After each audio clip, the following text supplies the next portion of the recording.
Tout de suite, le JT.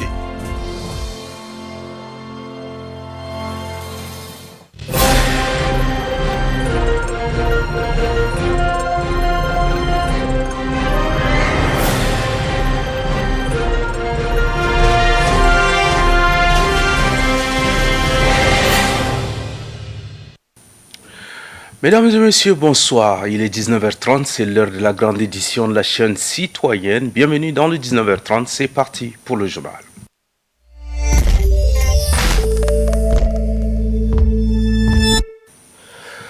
Nous sommes lundi, nous ouvrons cette édition par l'éditorial de la rédaction. Il est consacré aux différents syndicats du secteur de l'éducation qui ne parlent pas le même langage. Et ce sont les apprenants qui prendront un sacré coup. L'éditorial signé l'Aldjem Narcisse. La kyrielle des syndicats des enseignants qui pullulent dans le secteur de l'éducation nationale et de la promotion civique ne parlent pas le même langage. Pour illustration, la section 7 pour la province de la ville de N'Djamena a refusé d'obtempérer à la décision prise par le bureau exécutif national. Cette décision a été prise lors d'un point de presse animé par le secrétaire général du syndicat des enseignants du Tchad qui estime que lorsqu'on est en négociation avec le partenaire, il ne faut pas entrer en grève. C'est ainsi qu'il a exhorté ses camarades militants du 7 de continuer à vaquer normalement à leurs occupations pédagogiques, surtout de se préparer pour donner un cachet particulier à leur journée du 5 octobre que leur a dédié l'International de l'éducation IE.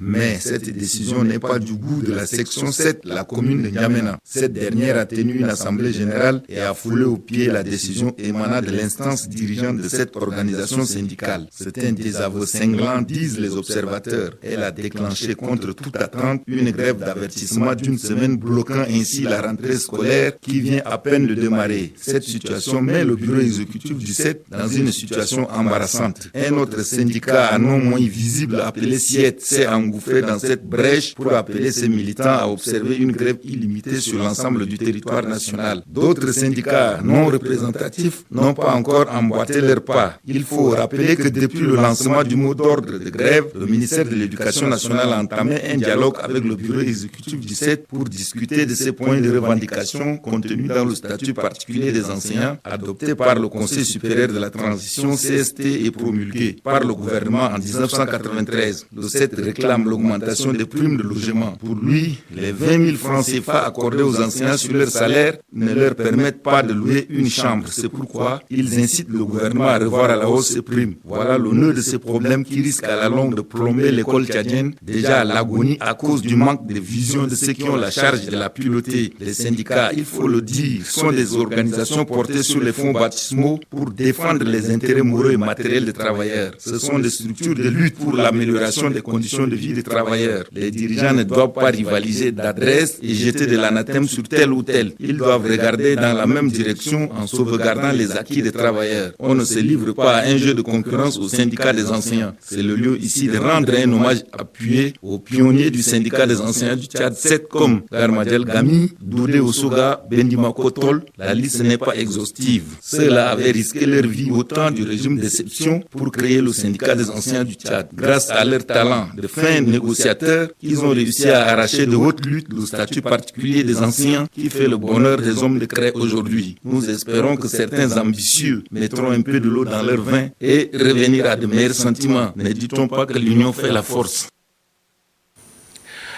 L'Assemblée nationale du Tchad, en collaboration avec le Parlement international pour la paix et la tolérance, organise la 13e session plénière du Parlement international axée sur les valeurs de la paix et de la tolérance en Afrique et dans le monde. Cette rencontre de haut niveau pour parler paix et tolérance s'est tenue à l'hémicycle siège de l'Assemblée nationale ce 6 octobre. Mistangar Victor nous fait le point. N'Djamena, la capitale tchadienne, accueille depuis ce matin 6 octobre la 13e session plénière du Parlement international pour la paix et la tolérance. Ils sont des parlementaires et présidents des parlements venus de 32 pays d'Afrique, d'Europe et d'Asie pour promouvoir la tolérance, lutter contre l'extrémisme violent. Le choix du Tchad comme pays hôte n'est pas fortuit. Malgré des soubresauts, le pays de Toumaï a su tirer les leçons de ces guerres fratricides pour devenir aujourd'hui un havre de paix et un îlot de stabilité.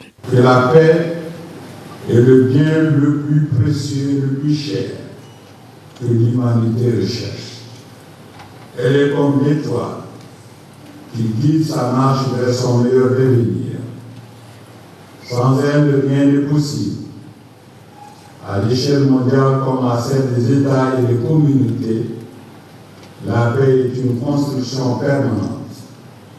En cela, elle requiert de la bonne volonté, de la tolérance, de la patience, de la détermination, du respect mutuel et du pardon. Après les multiples guerres, désastres et tragédies humaines qui ont douloureusement marqué les siècles passés, l'espoir était grand avec la création de l'Organisation des Nations Unies de vivre désormais dans un monde de tolérance et de paix totale et perpétuelle. Cette session de N'Djamena, placée sous le thème « Le rôle de la diplomatie parlementaire dans la consolidation de la paix et de la prévention des conflits en Afrique » vise à fédérer les énergies afin de faire face aux conflits mondiaux, à l'extrémisme violent et à désamorcer les foyers de tensions qui paralysent le monde. Il sera compromis si nous laissons les conflits, l'intolérance ethnique, religieuse ou politique et l'exclusion prospère sur notre horizon. C'est précisément ici que réside la raison d'être du Parlement international pour la tolérance et la paix.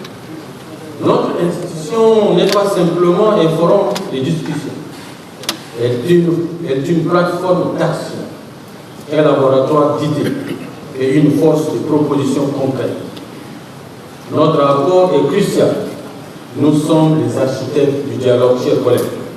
Lorsque les ponts sont brisés, les sentinelles de la tolérance, lorsque la voix de la haine s'élève, les artisans d'une paix tangible, celle qui améliore le quotidien de nos populations. Fondé en 2017, le Parlement international pour la paix et la tolérance a réuni à l'hémicycle à Gassi, siège de l'Assemblée nationale du Tchad, les représentants de plusieurs pays parmi lesquels les Émirats arabes unis, la Serbie, l'Espagne, le Portugal, la Macédoine du Nord, l'Azerbaïdjan, la Palestine, pour ne citer que cela. Chacun manifeste une volonté de la paix et de la tolérance comme instrument essentiel pour bâtir un monde sans conflit. Le président de l'Assemblée nationale du Tchad, par ailleurs président du comité exécutif de l'Union parlementaire africaine, qui a ouvert cette 13e session plénière du Parlement international, invite les participants à œuvrer individuellement et collectivement pour rétablir la paix dans le monde. Il est dans un extrait sélectionné et proposé par Mistangar Victor. Les choix portés sur notre pays pour accueillir cette 13e session après celle de jeunesse en est une parfaite illustration. Le monde est aujourd'hui confronté à de grands défis. Conflits persistants, montée du terrorisme, inégalités croissantes, effets dévastateurs des climats, migration forcée et montée des extrémismes. À tous ces défis, nous devons répondre par un message clair et fort. Nous n'avons pas le droit à l'indifférence. Nous n'avons pas droit à l'inaction. La seule arme véritable que nous avons, c'est le dialogue. Le seul chemin fiable, c'est la tolérance. Le seul horizon possible, c'est la paix universelle. Le Tchad, fidèle à cette mission originelle, le Tchad se place à l'avant-garde du combat pour la paix et la tolérance. C'est pourquoi je souhaite que les travaux de cette 13e session, sous le ciel de N'Djamena, soient à la hauteur des enjeux immenses de notre temps. Qu'ils fassent triompher la culture du dialogue sur la culture de conflit, qu'il s'engage des actions concrètes en faveur de la justice, de la sécurité humaine, de l'autonomisation de la jeunesse et des femmes, qui sont les véritables remparts de l'extrémisme. La 13e session plénière du Parlement international pour la tolérance et la paix s'est ouverte. C'était ce matin au Palais de la démocratie. Cette session placée sous le signe de la tolérance et de la paix est marquée par quelques dysfonctionnements constatés, notamment l'absence remarquable des membres du gouvernement lors de ces assises qui réunit plus de 30 pays venus de tous les continents. Alphonsine Madilem revient sur cet élément.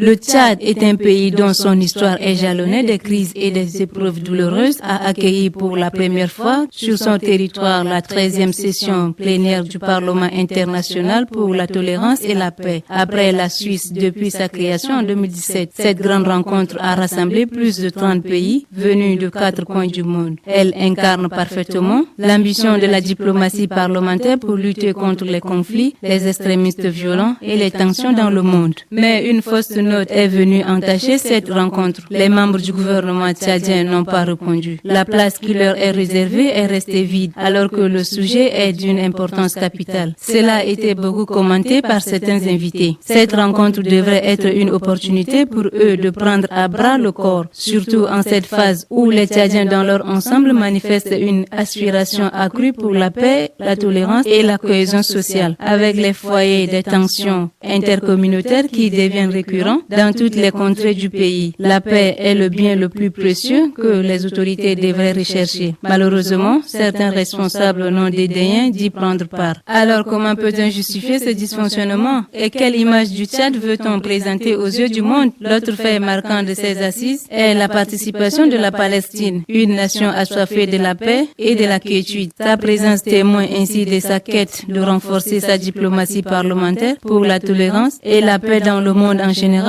et en Palestine en particulier. Au Tchad, l'interdiction des marches pacifiques tend à se banaliser. À chaque fois qu'une manifestation est annoncée, la réponse des autorités tombe immédiatement. Marche interdite pour raison de sécurité, une formule désormais systématique, utilisée comme rempart pour le pouvoir, mais qui révèle surtout les limites d'une démocratie. Si le texte reconnaît la liberté, la pratique l'étouffe. Dès lors, il faut rappeler qu'une démocratie ne se construit ni dans la peur du peuple, ni dans la violence des foules, mais dans le dialogue, le respect et la responsabilité partagée. Les organisations de la défense des droits de l'homme, telles qu'Amnesty International ou la LTDH au Tchad, dénoncent le plus souvent cette restriction abusive des libertés publiques. Elles rappellent sans cesse que le droit de manifester fait partie des piliers d'un état de droit et que la sécurité ne doit pas être un prétexte permanent pour interdire l'expression publique.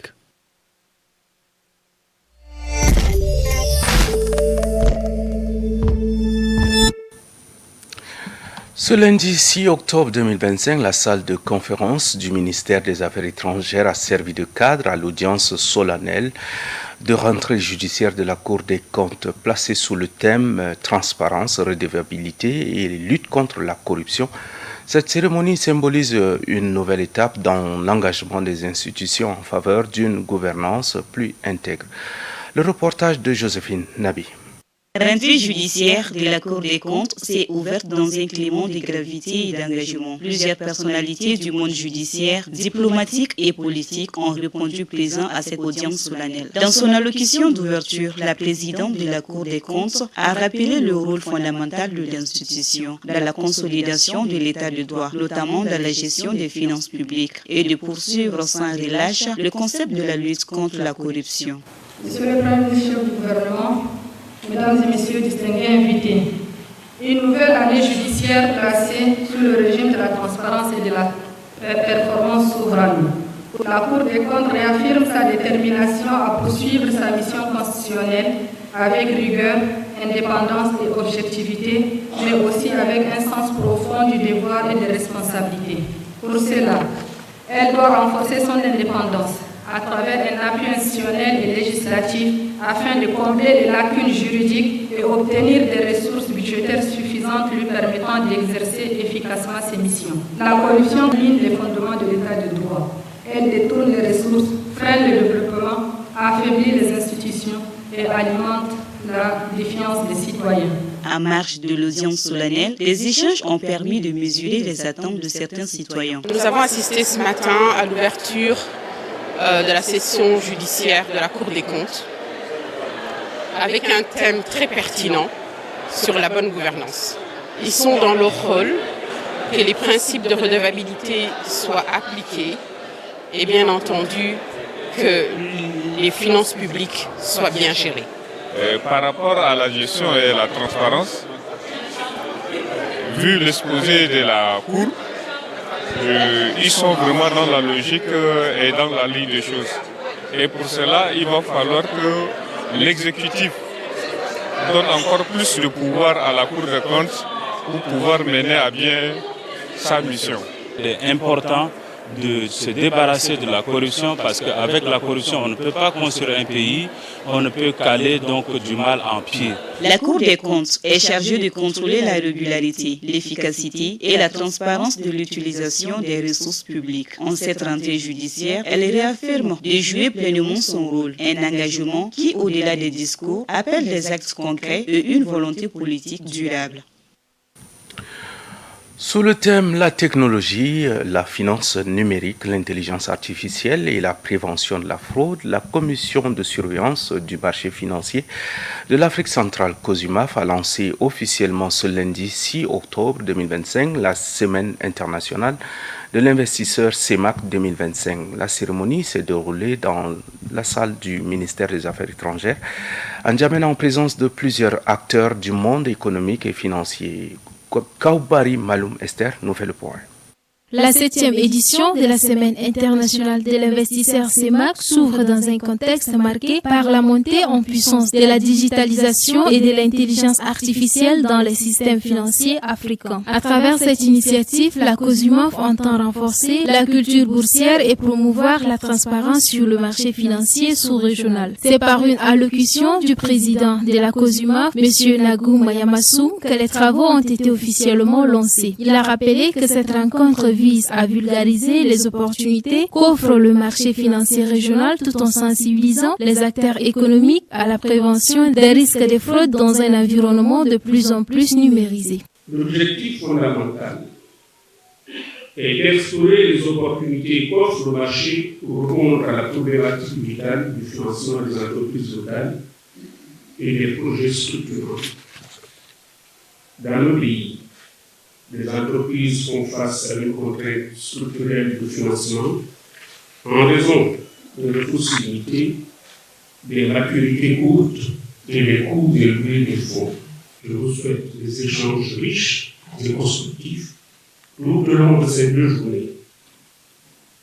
Ainsi dit, je déclare ouvert les travaux internationaux de l'investisseur 2025. Le premier jour des assises a été marqué par 2 panels riches en échange autour du thème central, le marché financier au service des entreprises et des États. Le premier panel, intitulé L'appel public à l'épargne, levier stratégique pour la croissance des entreprises au Tchad, a permis aux participants de mieux comprendre les mécanismes d'accès au financement via la bourse des valeurs mobilières de l'Afrique centrale. Le second panel a quant à lui porté sur les conditions d'inscription à la code de la BIVIMAC et les mesures incitatives pour encourager le recours des entreprises des secteurs stratégiques au marché financier. Ces discussions ont constitué de véritables moments de partage d'expériences et de réflexions entre acteurs publics, privés et experts venus des différents horizons. Modérateur du premier panel, M. Alfred Bengar Moyangar, directeur général de la CBT Bourse, a salué la qualité des échanges et la pertinence des interventions, soulignant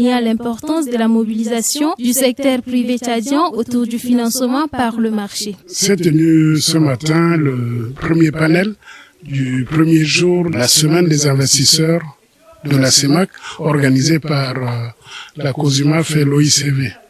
Il s'agissait aujourd'hui en fait de montrer au public, aux entreprises et aux autres institutions et même aux particuliers ce qu'est l'appel public à l'épargne. Pendant 2 jours, les participants prendront part à plusieurs panels, ateliers et sessions interactives animés par des experts de la COSUMAF et des institutions partenaires. L'objectif est clair, bâtir une culture financière solide, inclusive et résolument tournée vers l'avenir numérique de la CEMAC.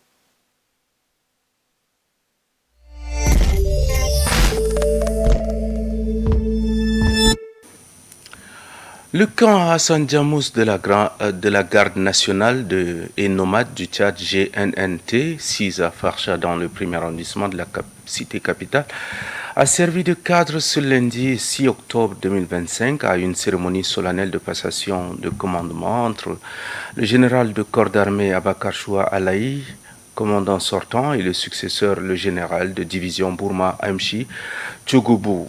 L'événement a été présidé par le ministre de la Sécurité publique et de l'immigration, le général Ali Ahmad Akabash, en présence du ministre. Sous le regard attentif du ministre de la Sécurité publique et de l'immigration. Un moment fort qui scelle la continuité de service et l'engagement indéfectible de la GNT au service de la République.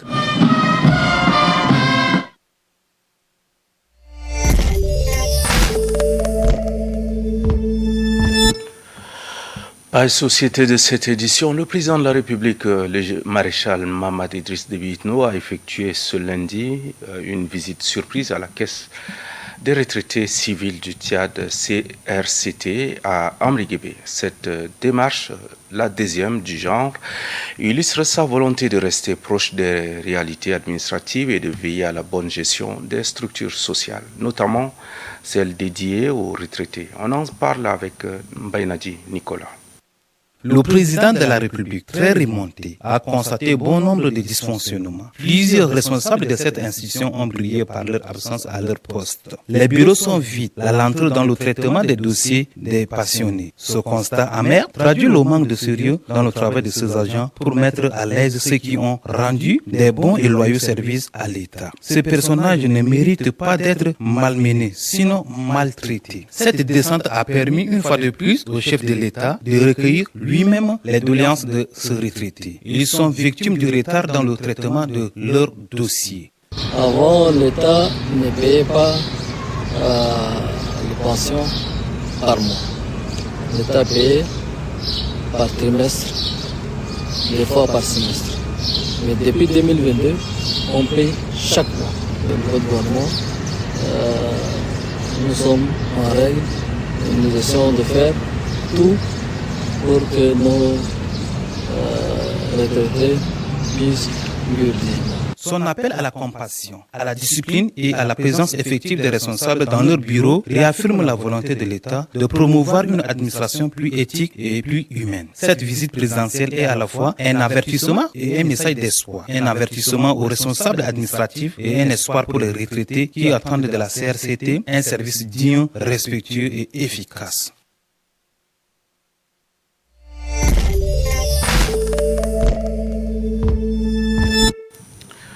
En santé, la journée mondiale de la paralysie cérébrale, célébrée chaque année, a pour objectif de sensibiliser le grand public à ce trouble neurologique qui touche des millions de personnes dans le monde. La paralysie cérébrale est un trouble de développement moteur résultant des lésions cérébrales survenues avant, pendant ou peu après la naissance. Le commentaire de Yaki Lydia. Cette journée est l'occasion de mettre en lumière les défis quotidiens des personnes atteintes de paralysie cérébrale et de promouvoir une meilleure inclusion dans les communautés. Elle mobilise les acteurs du secteur médical, les associations de patients, les familles et le grand public autour d'initiatives visant à améliorer la qualité des services de santé de base des personnes concernées.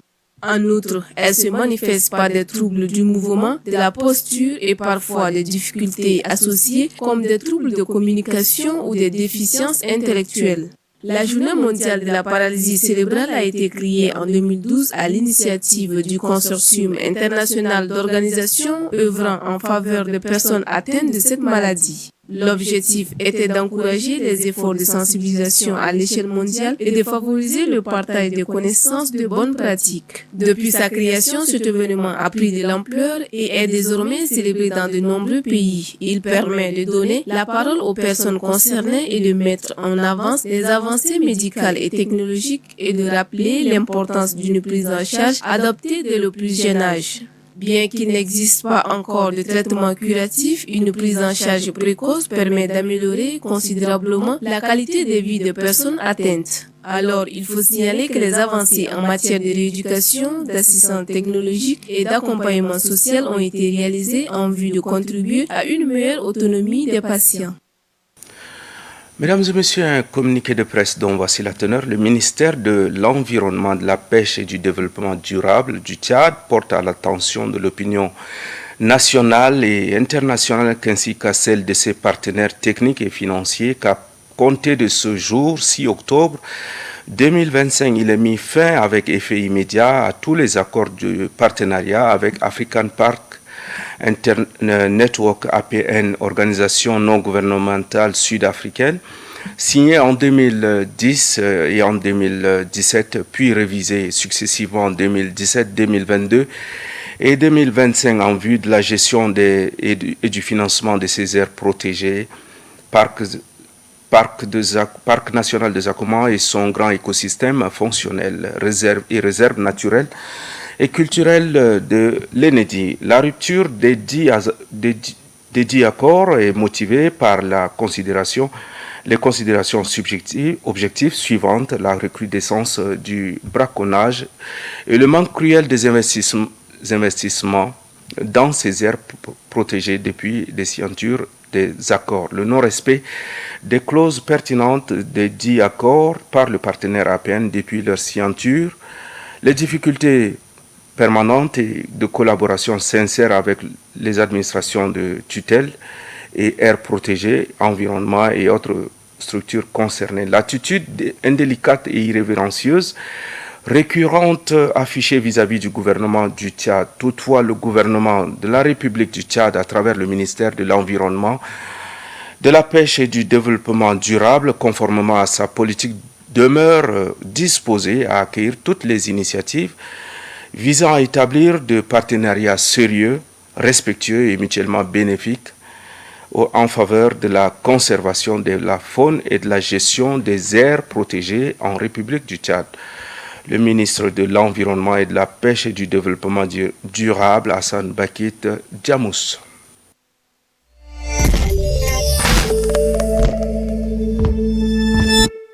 Page étrangère de cette édition, juste après avoir présenté la première partie de son gouvernement hier devant l'Assemblée, le Premier ministre français Sébastien Lecornu a déposé sa démission ce matin, 6 octobre 2025, au président Emmanuel Macron qui a accepté. Larissia Ngakoutou nous fait le point.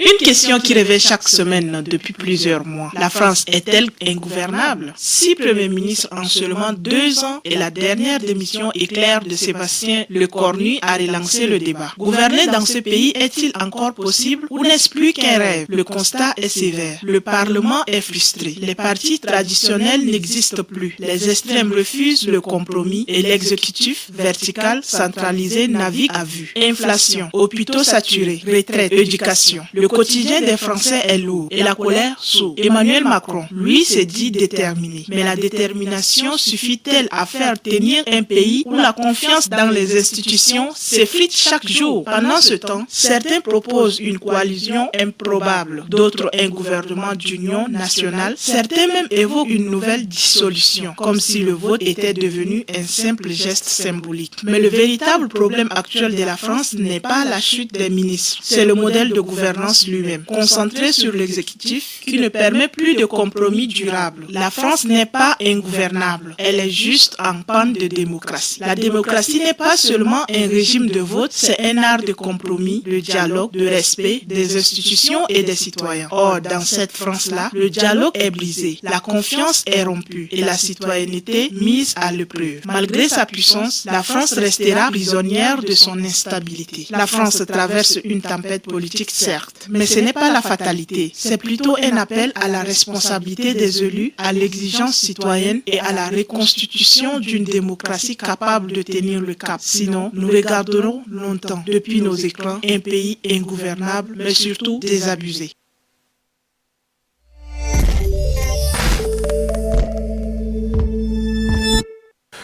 Parlons sport au bas de cette édition. L'association des Nambudo tchadiennes a organisé ce 5 octobre dans l'après-midi un passage de grade de dojo des judokas à Abénan dans la commune du 7e arrondissement. La cérémonie s'est déroulée en présence des parents venus assister à l'événement. Selon le maître Mbete Félix, président de l'association, ce passage de grade a pour objectif de préparer les athlètes à l'obtention des ceintures blanches et jaunes. Mbaïndixem Sardok nous en parle. Ce passage de grade de Nambudo permettra aux athlètes de rehausser leur niveau pour les compétitions à venir. Deux passages de démonstration ont permis aux maîtres de juger apte le passage de ces athlètes au grade de ceinture blanche aux ceintures jaunes. Selon le maître, ce passage de grade vise à commémorer aussi la journée internationale des enseignants. C'est aussi le lieu de célébrer 40e anniversaire en tant qu'enseignant des arts martiaux. J'ai commencé à enseigner avec ma ceinture blanche, le Shotokan, en 85 à Delhi. Et donc, vous voyez, j'ai commencé déjà à être enseignant et je continue toujours à avoir la passion et le plaisir d'enseigner. Et donc, oui, c'est d'abord célébrer cette journée-là et dans le cadre de l'enseignement des arts martiaux. Parce que, vous voyez, l'éducation physique, le sport fait partie intégrante donc de l'enseignement en général. Et surtout également, on célèbre un génie, un surdoué. Je me voyais doué dans les arts martiaux, passionné, mais là j'ai trouvé un jeune. Depuis 40 ans que j'enseigne les arts martiaux, j'ai trouvé un petit qui m'a épaté. En moins de 7-8 mois, il dépasse les gradés. Après un temps de combat individuel opposant le grand frère et le petit frère, s'en est suivi du moment tant attendu qui a permis aux gagnants à des ceintures jaunes. Le Nambudo, je l'ai introduit au Tchad en 93. Donc, ouais, un peu c'est vieux, Bon, sauf que c'est pas très développé, c'est pas voilà. Et puis surtout les moyens. Vous savez, les arts martiaux, ça demande des moyens. Et donc ça fait que on utilise les moyens de bord, un peu pour le pratiquer. Ici à N'Djamena, on a deux clubs, le club d'ici et puis le club de Trois As. À Doba aussi, on a deux clubs. Le club de Mundu marche pas bien, les autres marchent pas bien parce que ça demande parfois les kimonos, il faut aider les jeunes, tout ça, c'est pas facile. Et donc, c'est aussi le lieu de demander à ceux qui peuvent soutenir le sport de le faire. Il faut rappeler que cet art martial, selon le maître Mbete Félix, est arrivé au Tchad en 1993, mais peu pratiqué par les Tchadiens. C'est pourquoi il saisit l'opportunité de lancer un appel vibrant au ministère de tutelle d'avoir un regard rétrospectif à cette discipline qui forge le caractère des athlètes. Pour clore cette édition, retenons ceci, la paix ne se construit pas avec la force, mais avec la parole, l'écoute et le respect mutuel. Merci de votre fidélité. À demain pour une nouvelle édition. Bonsoir.